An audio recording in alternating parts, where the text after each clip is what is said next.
જૂનાગઢ જિલ્લામાં વાતાવરણમાં અચાનક પલટો જોવા મળ્યો છે। વહેલી સવારે અનેક વિસ્તારોમાં હળવા વરસાદી છાંટા પડતા રસ્તાઓ ભીના જોવા મળ્યા હતા। સમગ્ર જિલ્લામાં વાદળછાયું વાતાવરણ છવાઈ ગયું છે, જોકે હજુ પણ અસહ્ય બફારાનો અનુભવ થઈ રહ્યો છે। ખેડૂતોમાં બદલાયેલા વાતાવરણને લઈને ચિંતા જોવા મળી રહી છે। હાલમાં કેરીની મબલખ આવક થઈ રહી હોવાથી વધુ વરસાદ પડે તો કેરીના પાકને નુકસાન થવાની ભીતિ વ્યક્ત કરવામાં આવી રહી છે। આ ઉપરાંત તલ, મગ અને અડદ જેવા પાકો પર પણ વરસાદની અસર થવાની શક્યતા છે। વાતાવરણમાં આવેલા આ બદલાવને કારણે ખેડૂતો હવામાન પર સતત નજર રાખી રહ્યા છે। મહત્વના સમાચાર જણાવી દે, જૂનાગઢમાં વાતાવરણમાં અચાનક પલટો આવ્યો છે। વહેલી સવારે વરસાદી છાંટા જોવા મળ્યા હતા। રોડ ભીના થયા છે, વાદળછાયું વાતાવરણ સર્જાયું છે। કેરીના પાકને નુકસાનની ભીતિ સેવાઈ રહી છે।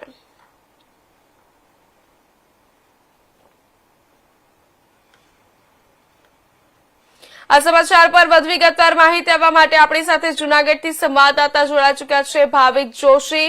શ્રી ભાવિક, જૂનાગઢ જિલ્લામાં કયા કયા વિસ્તારોમાં વરસાદી છાંટા નોંધ્યા અને હાલ સ્થિતિ શું છે, જણાવજો।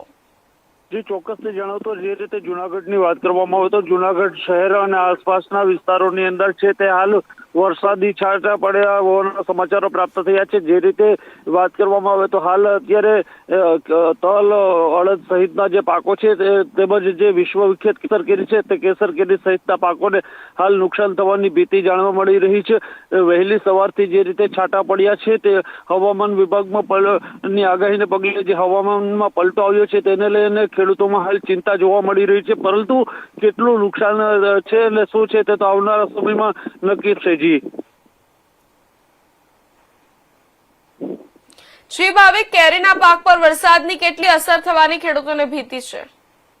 જી, ચોક્કસથી જે રીતે વાત કરવામાં આવે ગઈકાલે ગીર વિસ્તારની અંદર હું હતો, ગીર વિસ્તારમાં જોયું તો જે રીતે ખેડૂતો વાત કરતા હતા કે જો વરસાદ નહીં આવે તો 3 થી 4 લાખ બોક્સ જેટલી કેરીની આવક થવાની સંભાવના જણાય છે, પરંતુ હાલ હવે જે છે તે અત્યારે લગભગ 75% જેટલો પાક છે તે લડાઈ ચૂક્યો છે। 25-30% જેટલો પાક છે તે હજુ એમને હોય ત્યારે કેટલું નુકસાન થશે તે તો હવે આ સર્વેમાં જ ખ્યાલ આવશે।